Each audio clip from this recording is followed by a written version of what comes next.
Tahun 2015 menandai babak baru dalam hidup Sari Lestari. Setelah menyelesaikan pendidikan keperawatannya dengan nilai memuaskan, ia diterima bekerja di salah satu rumah sakit ternama di ibu kota, Rumah Sakit Abdi Waluyo, Jakarta. Hatinya dipenuhi campuran antara antusiasme dan rasa gugup. Antusias karena akhirnya ia bisa mengabdikan ilmunya, membantu sesama yang membutuhkan perawatan. Gugup karena ini adalah pengalaman pertamanya bekerja di rumah sakit sebesar dan sesibuk Abdi Waluyo, sebuah institusi kesehatan yang memiliki reputasi baik namun, seperti banyak bangunan tua dan besar lainnya, tak luput dari selubung cerita-cerita berbau mistis yang beredar dari mulut ke mulut. Sari adalah gadis yang logis dan tidak mudah percaya pada tahayul. Baginya, cerita hantu hanyalah bumbu percakapan pengisi waktu luang atau cara orang menakut-nakuti. Namun, ia juga tidak menampik bahwa setiap tempat memiliki energi atau cerita sendiri. Rumah sakit, dengan siklus kehidupan dan kematian yang terus berputar, seringkali menjadi latar bagi kisah-kisah semacam itu. Ia bertekad untuk fokus pada pekerjaannya, memberikan pelayanan terbaik bagi pasien, dan mengabaikan segala bisik-bisik yang mungkin akan didengarnya nanti. Hari-hari pertama Sari diisi dengan orientasi, perkenalan dengan lingkungan kerja, para senior, dan sistem yang berlaku.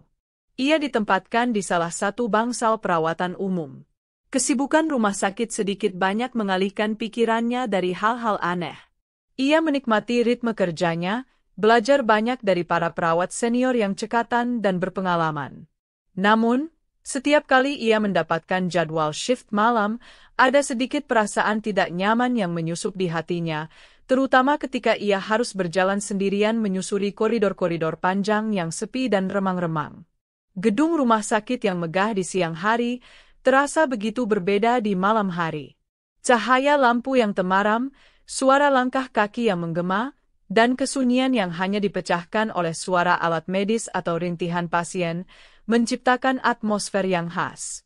Sari berusaha meyakinkan dirinya bahwa semua itu hanyalah efek dari kelelahan dan suasana malam. Ia tidak tahu bahwa perkenalannya dengan sisi lain dari rumah sakit itu akan segera dimulai, menguji keteguhan iman dan keberaniannya. Awalnya semua berjalan normal. Ia beradaptasi dengan cepat, menjalankan tugasnya dengan penuh tanggung jawab. Rekan-rekannya ramah, dan pasien-pasien yang dirawatnya pun menunjukkan perkembangan positif. Sari merasa bahwa keputusannya untuk bekerja di RS Abdi Waluyo adalah langkah yang tepat. Namun, ketenangan itu adalah ketenangan sebelum badai, sebuah pendahuluan dari serangkaian pengalaman yang akan membawanya pada pemahaman bahwa ada hal-hal di dunia ini yang memang berada di luar jangkauan logika manusia biasa. Seiring berjalannya waktu dan Sari semakin akrab dengan rekan-rekan kerjanya, terutama para perawat senior yang telah bertahun-tahun mengabdi di Rumah Sakit Abdi Waluyo, ia mulai mendengar selentingan cerita-cerita aneh. Bukan cerita yang disampaikan secara gamblang dan menakutkan, melainkan lebih berupa bisikan hati-hati atau peringatan halus yang terselip di antara obrolan santai di ruang perawat atau saat pergantian shift.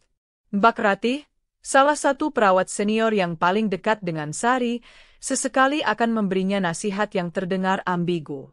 Sar, kalau malam-malam lewat koridor belakang dekat gudang lama, apalagi kalau sudah lewat tengah malam, mending kamu jalan agak cepat ya. Jangan nengok-nengok kalau nggak perlu, ujar Mbak Rati suatu ketika, sambil melipat selimut pasien. Sari hanya mengangguk, mengira itu hanya nasihat biasa agar tidak membuang waktu. Namun, sorot mata Mbak Ratih yang sedikit serius membuat Sari merasa ada makna lain di balik ucapan tersebut. Di lain kesempatan, saat mereka sedang beristirahat sejenak di pantry, seorang perawat lain, sebut saja Mas Doni, menimpali, betul kata Mbak Ratih. Apalagi kalau kamu jaga di bangsal anak, kadang suka ada suara-suara aneh. Anggap saja angin lalu. Lagi-lagi, Sari mencoba bersikap rasional. Rumah sakit besar, banyak ruangan, tentu saja banyak suara yang bisa timbul akibat angin atau pergerakan gedung. Namun, frekuensi peringatan-peringatan semacam ini mulai membuatnya sedikit waspada. Beberapa senior juga pernah menyinggung tentang penunggu di area tertentu. Dulu, di kamar nomor sekian itu, ada pasien yang meninggalnya kurang tenang. Kadang, kalau malam, suka ada yang lihat bayangan di sana, padahal kamarnya kosong. Cerita seorang petugas kebersihan yang sudah lama bekerja di sana, saat Sari tak sengaja mendengarnya bercerita kepada rekannya. Sari berusaha tidak terlalu memikirkannya, namun cerita-cerita itu tanpa sadar mulai tertanam di benaknya. Sari masih mencoba mempertahankan idealismenya bahwa semua itu hanyalah sugesti atau kebetulan. Ia percaya bahwa selama niatnya baik, yaitu untuk menolong orang sakit, ia akan dilindungi oleh Allah. Namun, ia juga mulai lebih berhati-hati, terutama saat menjalankan tugas di malam hari. Peringatan-peringatan halus itu, meski tidak ia tanggapi secara berlebihan, cukup untuk membuatnya lebih peka terhadap suasana di sekitarnya. Ia tidak tahu bahwa peringatan itu adalah semacam kode etik, tak tertulis di antara para staf, sebuah cara untuk saling menjaga tanpa menimbulkan kepanikan. Pengalaman ganjil pertama yang benar-benar dialami langsung oleh Sari terjadi sekitar sebulan setelah ia mulai aktif bertugas jaga malam. Malam itu, sekitar pukul 2 dini hari, suasana rumah sakit sudah sangat lengang. Sebagian besar pasien telah terlelap, dan aktivitas di koridor pun sudah jauh berkurang. Sari baru saja selesai memeriksa salah satu pasien di lantai atas dan hendak kembali ke ruang perawat di lantai bawah menggunakan lift. Ia menekan tombol lift, dan tak lama kemudian pintu lift terbuka. Hanya ia seorang diri di dalam kotak besi itu. Ia menekan tombol menuju lantai tujuannya. Pintu lift menutup, dan lift mulai bergerak turun. Namun, keanehan terjadi. Belum sampai di lantai yang dituju, lift tiba-tiba berhenti di sebuah lantai antara yang seharusnya tidak ia singgahi. Pintu lift terbuka perlahan, menampakkan koridor yang gelap dan sepi. Tidak ada seorang pun yang terlihat menunggu lift di sana. Sari sedikit bingung, mengira mungkin ada yang iseng menekan tombol dari luar atau ada sedikit kerusakan teknis. Ia menunggu sejenak, namun tak ada yang masuk. Saat pintu lift hendak menutup kembali, dari ujung koridor yang gelap itu, Sari samar-samar mendengar suara seperti orang memanggil namanya. Sari, "Sir?" Suaranya lirih, hampir seperti bisikan, namun cukup jelas untuk membuatnya merinding. Ia menoleh cepat ke arah sumber suara, namun koridor itu tetap kosong dan gelap. Jantungnya mulai berdegup kencang. Ia buru-buru menekan tombol tutup pintu berulang kali. Untungnya, pintu lift akhirnya menutup rapat, dan lift kembali bergerak turun.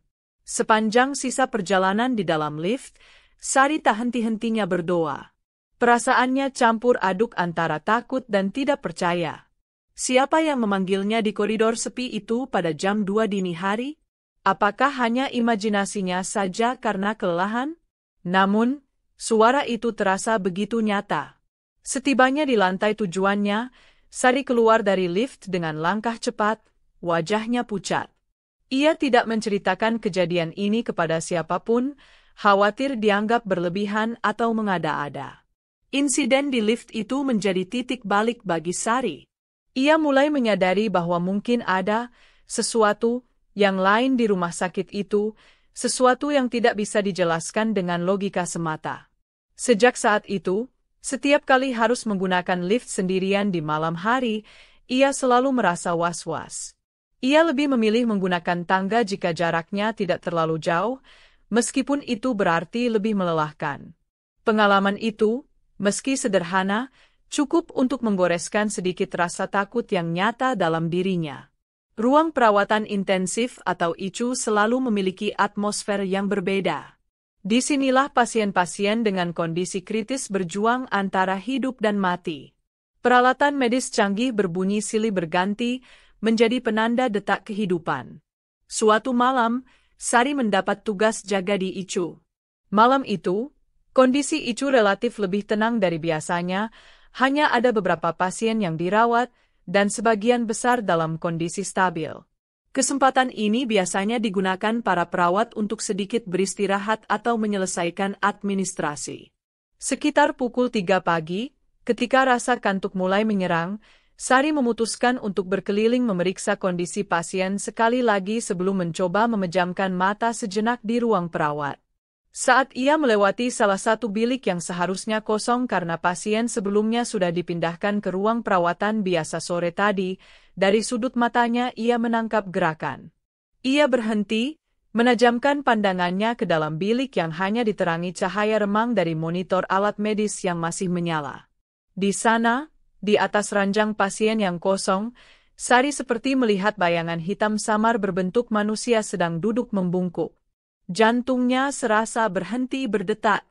Ia mengucek matanya, berharap itu hanya ilusi optik akibat kelelahan. Namun, bayangan itu masih ada, tidak bergerak. Tiba-tiba, salah satu alat monitor EKG di bilik itu berbunyi nyaring, menampilkan garis datar seolah ada pasien yang mengalami henti jantung, padahal jelas-jelas tidak ada siapapun di sana. Sari terlonjak kaget. Dengan keberanian yang tersisa, ia memberanikan diri mendekat beberapa langkah, namun bayangan itu seketika lenyap, bersamaan dengan suara monitor yang kembali normal. Bilik itu kembali kosong, hanya ranjang dingin dan peralatan medis yang bisu. Tubuh Sari gemetar hebat. Ia segera berbalik dan setengah berlari menuju ruang perawat, di mana beberapa rekannya sedang beristirahat. Ia tidak bisa berkata-kata, wajahnya pucat pasi. Mbak Ratih yang melihat kondisi Sari langsung menghampirinya. "Kamu kenapa, Sar? Kok pucat begitu?" tanya Mbak Ratih dengan nada khawatir. Sari hanya bisa menggeleng, terlalu takut untuk menceritakan apa yang baru saja dilihatnya. Ia takut dianggap gila atau hanya berhalusinasi. Namun, kejadian itu begitu nyata, begitu membekas. Sejak malam itu, setiap kali harus bertugas di ICU, Sari selalu merasa ada sepasang mata tak terlihat yang mengawasinya dari sudut-sudut gelap ruangan, terutama dari bilik-bilik yang kosong.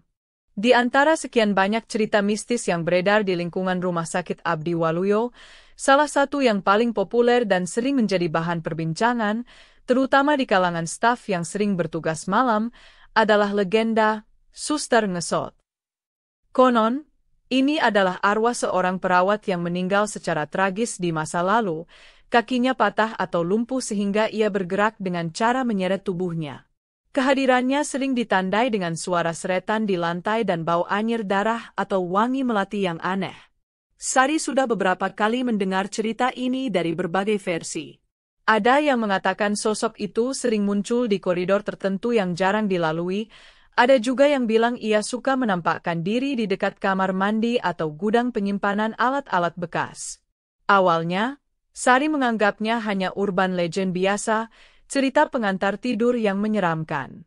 Ia tidak pernah benar-benar percaya akan bertemu dengan sosok legendaris tersebut. Namun, takdir berkata lain. Suatu malam, ketika Sari sedang berjalan sendirian di koridor panjang yang menghubungkan bangsalnya dengan apotek sentral, ia merasakan sesuatu yang aneh. Koridor itu memang terkenal sepi dan minim penerangan, hanya beberapa lampu temaram yang menyala di sepanjang jalurnya. Tiba-tiba, ia mendengar suara seperti kain kasar yang diseret di lantai, datang dari arah belakangnya. Srek-srek-srek. Suara itu pelan namun konstan, semakin lama semakin mendekat. Bulu kuduk Sari langsung berdiri. Ia teringat akan cerita Suster Ngesot. Jantungnya berdebar kencang, kakinya terasa lemas. Ia ingin berlari, tetapi tubuhnya seolah terpaku. Ia tidak berani menoleh ke belakang. Suara seretan itu semakin jelas, kini terasa sangat dekat, seolah hanya beberapa meter di belakangnya. Bersamaan dengan itu, tercium aroma wangi bunga melati yang sangat pekat, bercampur dengan bau anyir yang membuat perutnya mual. Sari memejamkan matanya rapat-rapat, mulutnya komat-kamit membaca doa apa saja yang ia hafal. Dalam kepanikannya, ia tidak berani memastikan apakah benar ada sosok di belakangnya.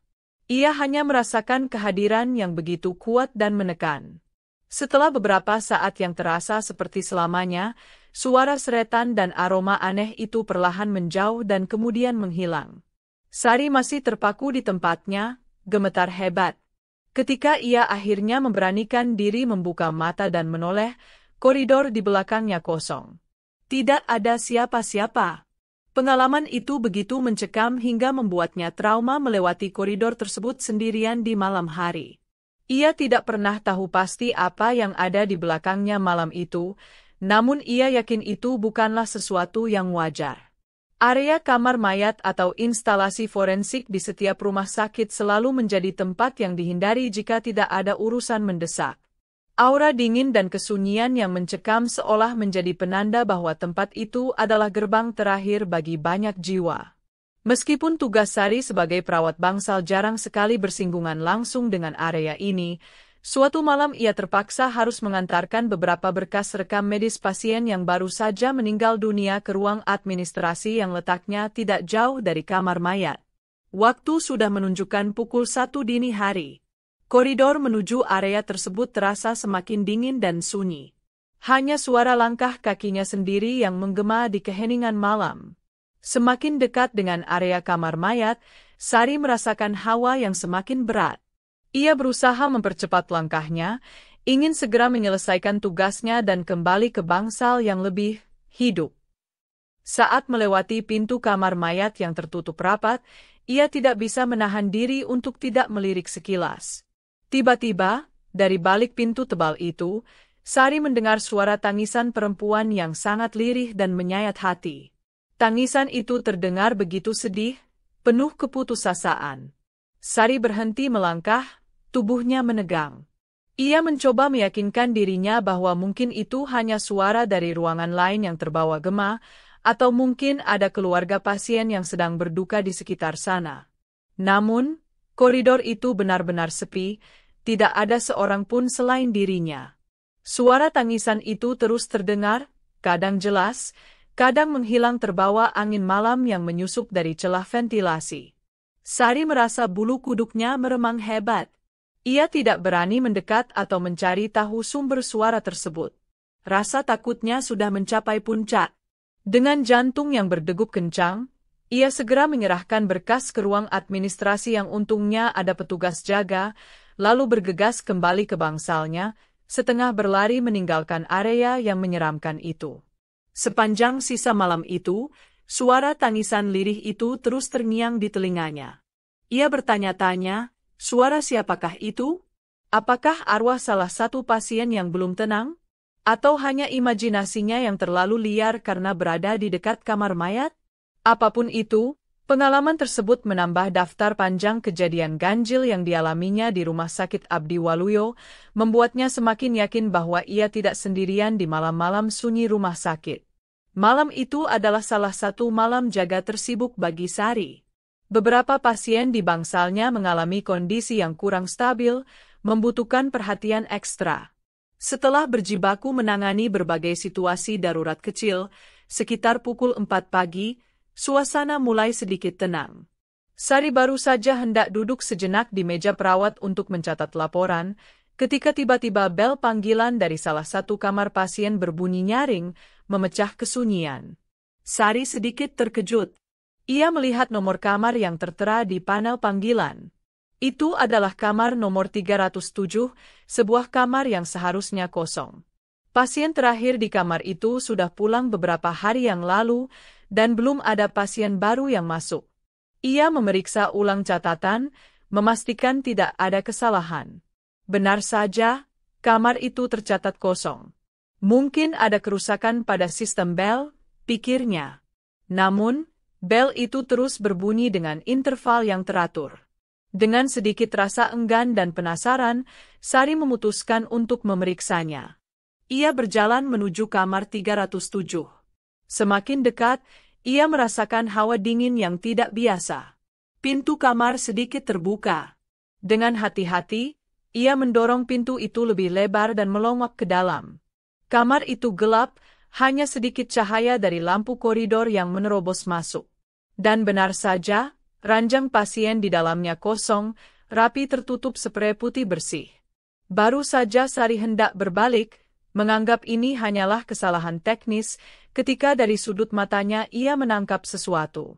Di atas ranjang yang tadinya kosong, Kini samar-samar terlihat sosok Pasi terbaring. Sosok itu tampak lemah, dengan wajah pucat dan mata yang menatap sayu ke arahnya. Tangan sosok itu terulur pelan, seolah meminta pertolongan. Mulutnya bergerak tanpa suara, namun Sari seolah bisa mendengar bisikan lirih, "Tolong, sakit." Jantung Sari serasa copot. Ia terpaku, tak bisa bergerak, tak bisa berteriak. Hanya beberapa detik penampakan itu berlangsung. Sosok Pasi itu kemudian perlahan memudar dan lenyap, meninggalkan ranjang yang kembali kosong. Bel panggilan pun berhenti berbunyi. Sari berdiri mematung di ambang pintu, tubuhnya gemetar hebat, keringat dingin membasahi keningnya. Ini adalah pengalaman paling nyata dan paling menakutkan yang pernah ia alami. Bukan lagi sekadar suara atau bayangan, tetapi sosok yang jelas meminta pertolongan. Ia segera berlari kembali ke pos perawat, menceritakan kejadian itu kepada Mbak Ratih dengan terbata-bata. Mbak Ratih hanya menenangkannya, menyuruhnya banyak beristighfar, tanpa banyak berkomentar seolah sudah biasa mendengar hal semacam itu. Malam itu, Sari tidak bisa tidur sama sekali. Rentetan pengalaman horor yang dialami Sari selama bertugas di Rumah Sakit Abdi Waluyo, Jakarta, pada tahun 2015 itu, benar-benar mengguncang keyakinan dan mentalnya. Ia yang tadinya sangat rasional dan skeptis terhadap hal-hal gaib, kini harus mengakui bahwa ada dimensi lain yang eksis berdampingan dengan dunia manusia. Setelah kejadian pasien gaib di kamar 307, Sari mengambil cuti beberapa hari untuk menenangkan diri. Ia banyak merenung, mencoba memahami apa yang sebenarnya terjadi dan bagaimana ia harus menyikapinya. Ia sadar, sebagai seorang perawat, ia tidak bisa lari dari tanggung jawabnya hanya karena rasa takut. Dalam pandangan Islam, keberadaan makhluk gaib seperti jin adalah hal yang pasti, sebagaimana disebutkan dalam Al-Quran dan hadits. Jin diciptakan oleh Allah dari api dan hidup di alam mereka sendiri. Mereka memiliki kemampuan untuk melihat manusia, sementara manusia umumnya tidak bisa melihat mereka kecuali atas izin Allah atau dalam kondisi tertentu.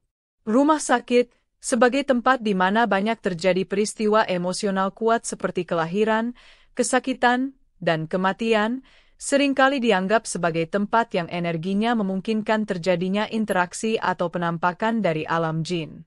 Jin, seperti halnya manusia, ada yang baik dan ada yang jahat, setan dari golongan jin. Gangguan yang dialami Sari bisa jadi merupakan ulah dari jin-jin yang iseng, atau jin yang merasa terusik, atau bahkan jin karin, pendamping, dari pasien yang telah meninggal. Islam mengajarkan umatnya untuk tidak takut secara berlebihan kepada jin, karena sejatinya mereka juga makhluk Allah yang memiliki keterbatasan. Perlindungan terbaik adalah dengan senantiasa mendekatkan diri kepada Allah, memperbanyak zikir, membaca ayat-ayat Al-Quran seperti ayat Kursi, Al-Ikhlas, Al-Falah, dan An-Nas, serta menjaga wudhu dan sholat. Memasuki tempat baru atau tempat yang dirasa angker, dianjurkan untuk membaca doa memohon perlindungan. Penting juga untuk tidak mencari pertolongan kepada selain Allah dalam menghadapi gangguan gaib, karena itu bisa menjerumuskan pada perbuatan syirik. Seorang Muslim harus yakin bahwa tidak ada kekuatan yang lebih besar dari kekuatan Allah. Dari pengalaman ini, Sari mengambil banyak pelajaran moral.